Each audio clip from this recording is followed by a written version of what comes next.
Nyenicubahiro Variston Ndayishimiye mukuru w'igihugu c'u Burundi ari kumwe na Nyenicubahiro Angeline Ndayishimiye umutamukanyi wiwe araganutse ava i Malabo mu gihugu ca Guinée Equatoriale aho yari yagiye kwitaba inama igira indwi isanzwe iba mu gice c'umwaka isanzwe ifise intumbero yo guhuza no kurabira hamwe ibikorwa vy'umuryango wa Afrika. Iyo nama rero yari isanzwe ihuza abagize ibiro vy'uwo muryango wa Afrika be n'abakuru b'imiryango y'akarere itandukanye muri Afrika. Muri iyo nama rero Nyenicubahiro mu gihugu c'u Burundi yari yagiye nk'icegera ca mbere c'urongoye inama y'abakuru b'ibihugu n'amareta bigize Afrika, ariko kandi nk'urongoye wa muryango w'isoko rusangi igizwe n'ibihugu vyo muri Afrika y'ubuseruko be na Afrika y'ubumanuko. Yararonse akaryo ko gutanga icegeranyo cibimaze kurangurwa muri uwo mwanya asanzwe arongoye umuryango, aho twibukanya yuko yawurongoye kuva mu kwezi kwa 10 umwaka uheze, ariko atanga icegeranyo kuva aho iyo nama yaherukira mu kwezi kw'indwi umwaka uheze gushika kuri ino saha. Muri ico kiringo umuryango komesa wararanguye ibitari bike ku burongozi bwa Nyenicubahiro Variston Ndayishimiye, aho cane cane mu vyo ukora vyose wishimikiza integuro y'umugambi uva mu 2021 gushika mu 2025 ushimikira cane cane mu guteza imbere abenegihugu, uruja n'uruza, guhuza amasoko, guhuza abenegihugu,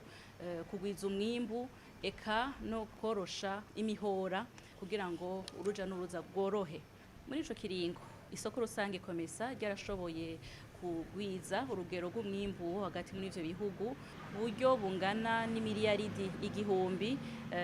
y'amadolari y'abanyamerika, ivyo twavuga mu Gifaransa 1 billion de dollars américains,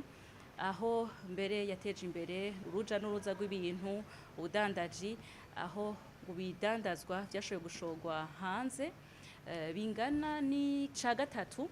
c'ibidandazwa vyose vyasohotse hanze ku mugabane wa Afrika, eka no kuvyinjiye naho nyene bikagaragaza yuko umuryango wa komesa wonyene isoko rusangi yonyene irimwo ibikorwa vy'uruja n'uruza bingana ni ca gatatu c'ibikorwa vyose vy'ubudandaza mugabane wa Afrika. Muri uwo muryango rusangi kandi Nyenicubahiro mukuru c'u Burundi yarashimikiye ku gisata c'ubutare, aho ibihugu bigize uwo muryango w'isoko rusangi bisanzwe bifise ubutare burenga ibice 40%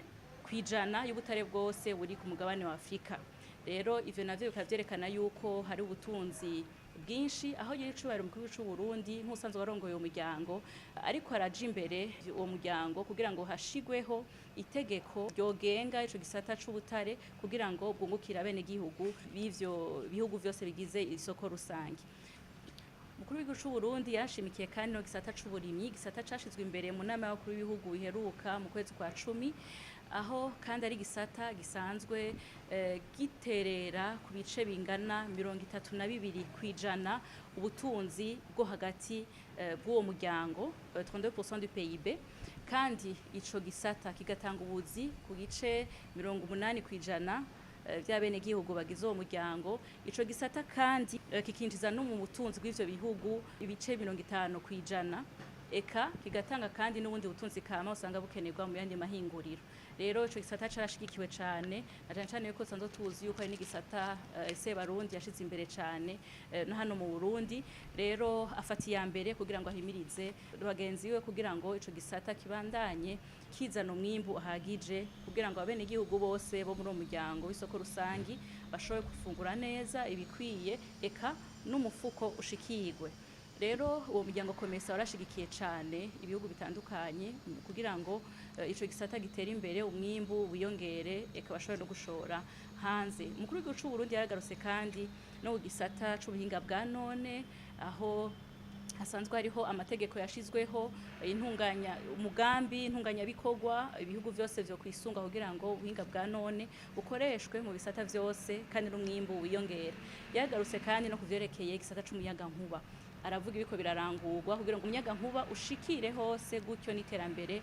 rikurikire rinyaruke. Eka yaravuze bitari bike arashimikira cyane no gushigikira abakenyezi n'ugwaruka, aho mbere yatanze akarorero ku bisanzwe ariko biraba mu Burundi, aho ugwaruka rushigikiwe na wa mugambi wo guteza imbere urwaruka, ibanki y'urwaruka, eka n'abakenyezi, ibanki y'abakenyezi, bigaragara yuko urwaruka barushigikiye n'abakenyezi bakabashigikira iterambere rinyaruka. Muri iyo nama umukuru w'igihugu yaboneye akaryo gutera akama abandi bakuru b'ibihugu kugira ngo amasezerano n'ivyo biyemeje kugira ngo hashobore kuba Afrika ishobora kuba umuryango umwe itera imbere bose bari kumwe babishire mu ngiro, aho yateye akamo kugira ngo amashirahamwe asanzwe ashigikira ibikorwa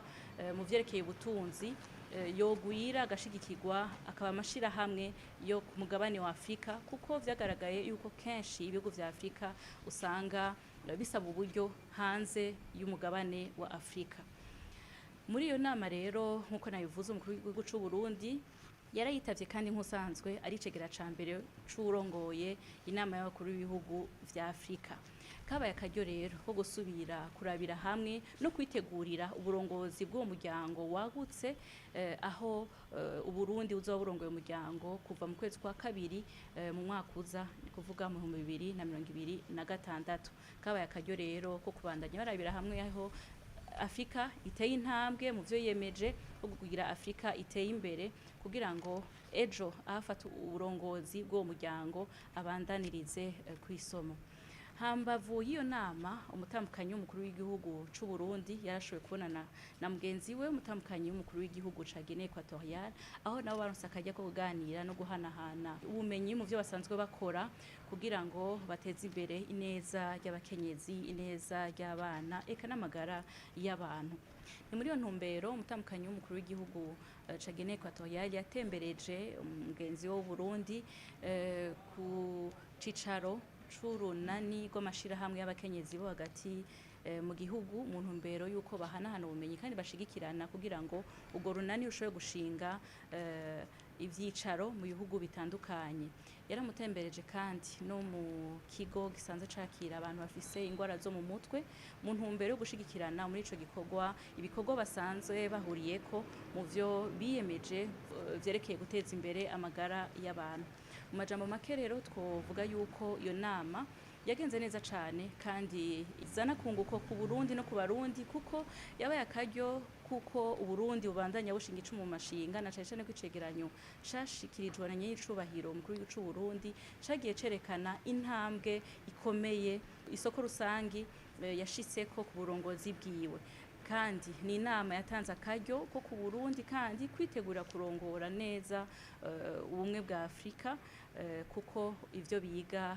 abari urukurikirane kugira ngo bashike kuri ya ntumbero bihaye bose yo gushikira Afrika iteye imbere mu 2063. Eka no ku ruhande rwa mutambukanyi w'umukuru w'igihugu kabaye akaryo keza kuko batsimbataza imigenderanire, gushigikirana no kujana kugira ngo bashike ku ntumbero yuko baharanira neza y'abakenyezi, baharanira amagara meza kuri bose, eka no kubibondo.